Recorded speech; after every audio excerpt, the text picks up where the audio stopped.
Hey, welcome back to the Ready State. I want to talk about using rotation as a diagnostic tool to really understand movement competency.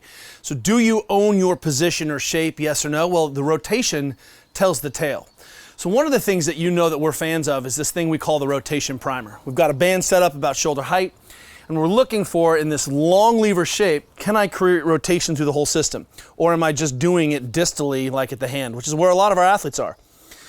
So in this position, suddenly we can really see, do our athletes have competency to create rotation here? Because we know is that the first order of compensation that we tend to see when people fatigue, don't own the full positions or are compensating, is that their rotation goes away. So they have loss of rotational stability, loss of centration of the joint, and they even lose mechanical organization, whatever the language you want.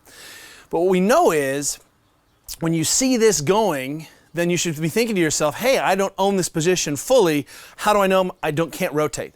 So as a lie detector test, what's nice is that you can put, I'm gonna give myself a little teach room. If I am over in this plane, this range, and I can rotate, that's fantastic. That's like a barbell, right? And I still have this independent rotation happening. So you can tell I still really own this position. We see a lot of athletes who end up getting overhead, and guess what? The rotation disappears. So if you want to know if you have full capacity overhead, go into a full overhead position and see if you can still create rotation through the whole chain, from the hand all the way down to the shoulder. So what we're seeing is that a lot of people end up overhead, and then I'm like, can you even rotate there? I'm not saying you have to rotate there, but they physically cannot. And so that tells us that this range from here to here is going to be what we call on credit. So again, down below, someone's got good range, starts to be a little bit positionally compensated, can't own that shape very effectively. They get overhead, and you're like, create that same amount of rotation, and what you're seeing is that they can't.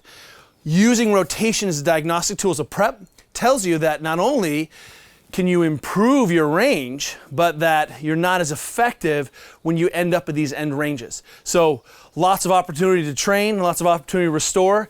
Use your rotation as a diagnostic tool.